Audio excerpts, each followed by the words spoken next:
शीर्षक क्या है? संग्राम भय विनाशक जिन कीर्तन। जिन कीर्तन जिनेंद्र भगवान का स्तुवन गुणगान भजन भक्ति।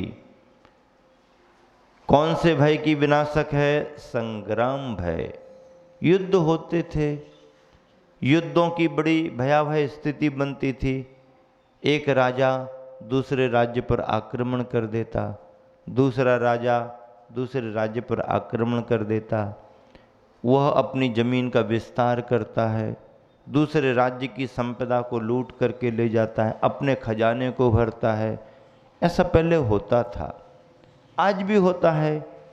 कोई भी देश दूसरे कमज़ोर देश को दबाना चाहता है, अड़ोसी पड़ोसी देशों की ज़मीनें दबाना चाहता है, अपना विस्तार उनकी ज़मीन में करना चाहता है। आज भी होते हैं, विवाद होते हैं, समझौते हो जाते हैं। समझौते नहीं हो पाए तो युद्ध की स्थिति बन जाती है। पर जब कभी भी, चाहे वर्तमान के युद्ध की बात करो, चाहे पुराने समय की युद्ध की बात करो, नरसंहार होता है, जान माल की हानि हो जाती है, संसाधन नष्ट हो जाते हैं, देश सैकड़ों वर्षों के लिए पिछड़ जाता है। पहले युद्ध होते थे, आमना सामना सैनिक करते थे, कितने सैनिकों का संहार युद्ध भूमि में हो जाता था। जिन सैनिकों का संहार हुआ है, जो सैनिक समाप्त हुए हैं, उनके घर परिवारों की स्थिति उजाड़ हो जाता, आदि आदि। तो संग्राम संबंधी भय सभी को लगता। कोई नहीं चाहते थे पहले भी कि युद्ध हो, लेकिन कुछ अहंकार के कारण युद्ध होते हैं, कुछ लोभ के कारण, कुछ अपने सत्ता विस्तार के कारण ये सभी युद्ध की स्थितियां बनती थीं। और न्यायवादी के लिए, सत्यनिष्ठ व्यक्ति को, क्षत्रिय है तो उसको अपने राज्य के संरक्षण के लिए कई बार मजबूरी में युद्ध करना पड़ता, क्योंकि क्षत्रिय है, सामने वाले ने चुनौती दे दी है तो वो पीठ दिखा करके भागेगा नहीं। राजा के धर्मों में युद्ध का सामना करना होता है, हार जाए तो हार जाए, लेकिन सामना करेगा। तो उस समय युद्ध ना हो ऐसे भाव किए जाते थे और युद्ध का डर भी लोगों को बहुत लगता था। ऐसे उस भयावह संदर्भ को आचार्य प्रवर मानतुंग स्वामी इस श्लोक में प्रकट कर रहे हैं। उच्चारण के लिए तैयार हों। बलगत तो रंग गज गरजित भीम नाद माजौवलम बलवतामपि भूपतिना उद्यत दिवाकर मयूखि शिखापवेद्यम त्वत्कीर्तिनात्तम इवासु भेदामुपैति। बलगत तुरंग गज गर्जित भीमनाद माजौबलम बलवतामपि भूपतीनाम उद्यत दिवाकर मयूख शिखापविद्धम त्वत्कीर्तिनात्तम एवाशु भेदामुपैति। क्या कहा? एक एक शब्द का अर्थ लगाएं। त्वत्कीर्तिनात्, आपके स्तुवन से, हे भगवान आपके स्तुवन से, यानी आपकी स्तुति भक्ति से, आजऊ युद्ध क्षेत्र में, बलगत तुरंग उछलते हुए तुरंग घोड़े, और गज गर्जित भीमनादम हाथियों की चिंगाड़ से भयंकर है शब्द जिसमें ऐसे भीम नाद, भयंकर नाद। भीमनाद का अर्थ क्या?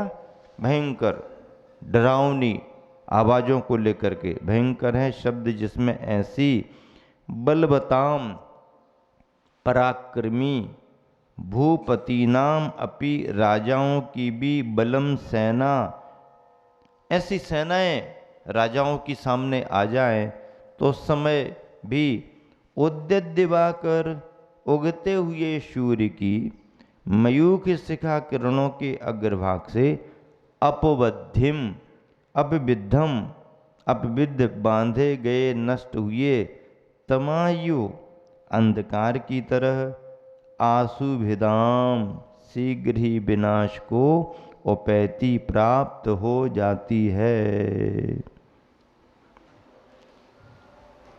एक एक शब्द का अर्थ आपने लगाया। अब अपनी पुस्तिका में से भावार्थ का मिलान करें। मिलान करिएगा। हे नाथ, जिस तरह सूर्य की किरणों से अंधकार नष्ट हो जाता है। अंधेरा कैसे नष्ट होता है? सूर्य की किरणों से। उजाला हुआ नहीं कि अंधेरा टिक नहीं पाता, उजाला हुआ अंधेरा गायब। सूर्य की किरणें अंधकार को समाप्त कर देती हैं। तो हे नाथ, हे प्रभु, जिस तरह सूर्य की किरणों से अंधकार नष्ट हो जाता है, उसी तरह आपका नाम लेते ही, किसका नाम लेते ही? आपका। आपका मतलब अड़ोसी पड़ोसी का है। एक दूसरे को इशारा कर दो, आपका नाम लेते ही। आपका नाम ले देंगे तो और कहीं संकट फंस जाए कहीं। क्यों? इसका कुछ लेन देन है क्या? है? अभी सही सलामत बैठे थे और यदि आपने किसी का नाम ले दिया, अच्छा उससे आपका भी कोई कनेक्शन है क्या? चलो चलो आ जाओ, थाने में आ जाओ, वहीं बातचीत कर लेते। ये भैया फ्री फोकट में इसका नाम लेने से और फंस गए। आपका नहीं, प्रभु का, परमात्मा का, भगवान का। नमो अरहंताणम कहो, काम बनेगा। नमो सिद्धानम कहो, काम बनेगा। तुरंत काम नहीं भी बने तो बिगड़ता हुआ काम रुक जाएगा। हाँ, जो बिगड़ने वाला था वो रुक जाएगा, थम जाएगा। ज्यादा बिगड़ रहा होगा तो कम में निकल जाएगा। सर्प के काटने का योग बन रहा हो तो कांटा लग करके निकल जाएगा। यदि आप पुण्य कार्य कर रहे हो, धर्म कार्य में लगे हो और अशुभ कर्म आपका तीव्र ऐसा आ रहा कि आपको सर्प काटने का योग बनने वाला है, और यदि आप भगवान की भक्ति में, जाप में, पूजा पाठ में समय बिता रहे हो मन से, भावों से, तो वो अशुभ कर्म भी जो सर्प के काटने के नियोग के रूप में था, कांटा लग करके निकल जाएगा, छोटे में निकल जाएगा। हाँ, और यदि व्यसन बुराइयों में लगे हो, व्यसन बुराइयों में लगे हो, विकताओं में लगे हो, फालतू समय की बर्बादी करने में लगे हो, तो उस समय यदि तीव्र पुण्य का उदय आ रहा हो, तीव्र पुण्य का उदय आ रहा हो, तो वह पुण्य थोड़ा सा फल दे करके निकल जाएगा। थोड़ा सा फल, थोड़ा सा फल दे करके निकल जाएगा। जहां आपको अमृत मिलने का योग होगा, थोड़ा सा पानी मिल करके चला जाएगा। आप खुश हो जाओगे, अरे पानी मिल गया। अरे तू व्यसन बुराइयों में लगा था, इसलिए पुण्य पानी के रूप में फल दे करके चला गया। मिलना तो तेरे को अमृत था, लेकिन अमृत पाने जैसा तू कार्य नहीं कर रहा था। कर्म ने फल दिया, लेकिन उस समय तुम्हारे अशुभ परिणाम चल रहे थे तो थोड़े में निकल गया। और यदि पुण्य कर्म का उदय आ रहा है और पुण्य के कार्य में लगे हो, तीव्र साता कर्म का उदय आ रहा है और भगवान का अभिषेक कर रहे हो, शांति धारा कर रहे हो, शांति विधान कर रहे हो, तो और आगे आने वाले अशुभ कर्म जो सत्ता में पड़े हैं, वो सत्ता में ही संक्रमित हो करके अशुभ शुभ में बदल जाएंगे। अशुभ कर्म सत्ता में पड़े हुए शुभ में बदल जाएंगे, और जो अशुभ फल आगे मिलने वाला था वो शुभ कर्म के रूप में आपको मिलेगा। ऐसा है भैया, ये सिद्धांत है, कर्म का सिद्धांत है, जो धर्म से, भक्ति भावों से संचालित होता है।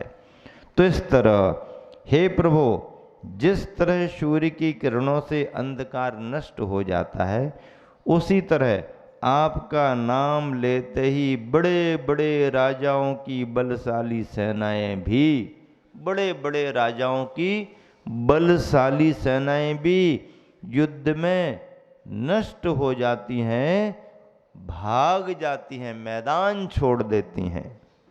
हाँ, टिक नहीं पाती हैं। क्यों? क्योंकि सामने वाले का पुण्य बहुत तेज है।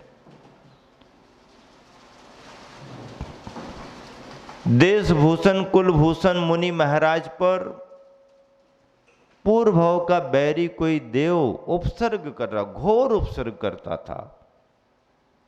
पहाड़ी भाग में, जंगल में वो ध्यान कर रहे थे। रामटेक के वंशस्थल वंश की पहाड़ियों में वो ध्यान करते थे। कुंथलगिरी से तो मोक्ष हुआ है, केवल ज्ञान तो रामटेक के यहाँ वंशगिरी, वंशस्थल की वंशगिरी पर हुआ। ध्यान कर रहे, उपसर्ग करता था। डर करके नीचे की गांव बस्ती खाली हो जाती थी। भैया रात भर आवाजें आती हैं, बहुत डर लगता है, किसी की हिम्मत नहीं वहां जाने की। पहाड़ में, जंगल में राम लक्ष्मण सीता वनवास के काल में वहां पहुंचे। गांव वालों से पूछा, आप लोग शाम होते होते क्यों वापस जा रहे, कहाँ जा रहे? रात में यहाँ कोई नहीं रुकता, बहुत भयंकर आवाजें आती हैं, डर लगता है। सारा गांव रात में खाली हो जाता है, फिर दिन में वापस आ जाते हैं। अच्छा ऐसा? हाँ। तो राम लक्ष्मण ने कहा, आज रात में यहीं रुक करके अपन देखेंगे कि क्या होता है, कौन आता है। रुक गए। सीता ने बहुत मना किया। जंगल में है, कोई अयोध्या नहीं है अपनी, है? लक्ष्मण कहते, नहीं, तुम तो उपद्रव ही करते रहते हो, है? ये करेंगे वो करेंगे, इनको तो देखो, परेशानी आती है, नहीं करना, चले। नहीं, राम ने भी कहा, नहीं, आज यहीं रह करके देखेंगे। रुक गए। अब जैसे ही रात में आवाजें शुरू हुई, भयंकर भयंकर उपसर्ग शुरू हुए, राम लक्ष्मण दोनों, अब सीता को छोड़ें तो कहाँ छोड़ें, वो भी पीछे पीछे, चलो तुम भी आ जाओ। पीछे पीछे तीनों गए और देखा, अरे एक दैत्य, कोई देव विभिन्न प्रकार की विक्रियां करके, घोर उपसर्ग। दो मुनिराज खड़े हुए हैं, दो मुनिराज ध्यान कर रहे हैं और ये उपसर्ग हो रहा है। ये तो मुनियों पर उपसर्ग है। गांव के लोग नहीं समझ पाए क्या है, मुनियों पर उपसर्ग है, इसे दूर करना चाहिए। बस ठान लिया मन में, दूर करेंगे। उस दैत्य ने बहुत प्रयास किया, बहुत उपसर्ग किए, दैवी शक्ति थी, लेकिन राम लक्ष्मण जो नारायण बलभद्र का पुण्य लिए हुए थे, इनके सामने वो टिक नहीं सका, टिक नहीं सका। नारायण बलभद्र थे, सामान्य व्यक्ति नहीं थे। सामान्य व्यक्ति पूरा गांव खाली करके जा रहे, लेकिन नारायण बलभद्र थे, इनका तीव्र पुण्य का उदय था। इनके सामने वो देव टिक नहीं सका। लक्ष्मण की टंकार जहां धनुष की हुई, घबरा गया। रामचंद्र जी ने जहां टंकार की, बलभद्र घबरा गया, भाग गया छोड़ करके। और तुरंत ही जैसे ही उपसर्ग दूर हुआ, दोनों मुनि महाराज को केवल ज्ञान हो गया, केवल ज्ञान हो गया। दोनों मुनियों के लिए केवल ज्ञान हो गया। केवल ज्ञान की पूजा करने के लिए देव आ गए, गंधकुटी की रचना हो गई। राम लक्ष्मण सीता ने उसी समय दोनों केवलियों से पूछा कि आप पर ये जो घोर उपसर्ग किया जा रहा था, ये कौन देव था और इसका क्या बैर था? उन मुनियों के, केवल ज्ञानी भगवंतों की दिव्य ध्वनि में आया। भगवान ने सारे भव भवांतर बताए, देशभूषण कुलभूषण भगवान ने, भव भवान, राम लक्ष्मण सीता ने सारे भव भवांतर सुने। उन दोनों केवलियों भगवान की पूजा की और बस केवलियों का विहार हो गया। राम लक्ष्मण सीता वनवास में आगे चले गए। राष्ट्र का हित पहले देखना है।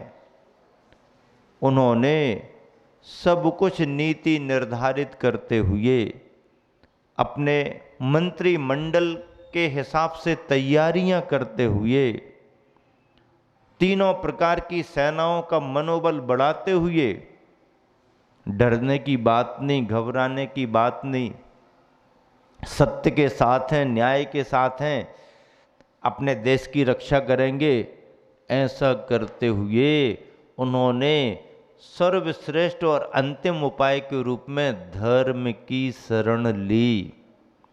और इतिहास साक्षी है कि उस समय जब युद्ध के बादल मंडरा रहे थे इस देश पर, तो प्राइम मिनिस्टर प्रधानमंत्री लाल बहादुर जी शास्त्री दिगंबर जैनाचार्य देशभूषण महाराज जी का आशीर्वाद लेने आए,